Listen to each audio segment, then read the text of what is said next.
ಈಗ ಇದು float switch ಈ ಥರ ಇರುತ್ತೆ ನೋಡೋಕ್ಕೆ. ಫ್ಲೋಟ್ ಸ್ವಿಚ್ ಯಾವುದೇ ಕಾರಣಕ್ಕೆ ಕೆಲವರೆಲ್ಲ ಈ ವೆಯ್ಟ್ ಏನಿದೆ ಕೌಂಟರ್ ವೆಯ್ಟ್ ಈ ಪ್ಲೇಸಲ್ಲಿ ಕೊಟ್ಬಿಡ್ತಾರೆ, ಇಲ್ಲಿ ಕೊಡ್ತಾರೆ. ಆ ಥರ ಕೊಡಬಾರ್ದು. ಫ್ಲೋಟ್ ಸ್ವಿಚ್ಗೆ ನಾವು ಇಲ್ಲಿಂದ ಕ್ಯಾಲ್ಕುಲೇಟ್ ಮಾಡಿಕೊಂಡ್ರೆ ಇಲ್ಲಿಂದ ಮ್ಯಾಕ್ಸಿಮಮ್ 8 ಇಂಚ್ ಇರಬೇಕು. 8 ಇಂಚು ಅಷ್ಟೇ ಇದ್ದರೆ ಏನಾಗುತ್ತೆ ಅಂದರೆ ಈ ಕೌಂಟರ್ ವೆಯ್ಟು ಎಕ್ಸಾಕ್ಟ್ಲಿ ಬೆಂಡ್ ಆಗುತ್ತೆ ಮತ್ತು ಮೂವಬಲ್ ಆಗೋ ಥರ ಇರುತ್ತೆ. ಇದನ್ನು ರೆಗ್ಯುಲರ್ ವಾಟರ್ ಲೆವೆಲ್ ಕಂಟ್ರೋಲರ್ಸ್ಗೆ ಈಗ ಎಲ್ಲ ಮಾರ್ಕೆಟಲ್ಲಿ ತುಂಬ ಬ್ರ್ಯಾಂಡ್ಸ್ ವಾಟರ್ ಲೆವೆಲ್ ಕಂಟ್ರೋಲರ್ ಇದ್ದಾವೆ, ಅದಕ್ಕೆಲ್ಲನೂ ಯೂಸ್ ಮಾಡ್ಬೋದು ಈ ಫ್ಲೋಟ್ ಸ್ವಿಚ್ನ. ಯಾವ ರೀತಿ ಅಂದರೆ ಇದಕ್ಕೆ ಕಾಮನ್ ಒಂದು ವೈರ್ ಇರುತ್ತೆ, NO NC ಇರುತ್ತೆ. ನಾವು ಕಾಮನ್ ಮತ್ತು NOನ ತಗೋಬೇಕು.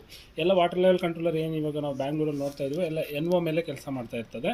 ಈ NO ಯಾವಾಗ ಇದು ಬೆಂಡ್ ಆಗುತ್ತೋ ಆವಾಗ NC ಆಗುತ್ತೆ, ನೆಕ್ಸ್ಟ್ ಇಮಿಡಿಯೇಟ್ ಅಲ್ಲಿ ಇಂಡಿಕೇಶನ್ ಸಿಗುತ್ತೆ, ಮೋಟ್ರನ್ನ ಆಫ್ ಮಾಡುತ್ತೆ. ಇದು ಕೆಳಗಡೆ ಹೋದಾಗ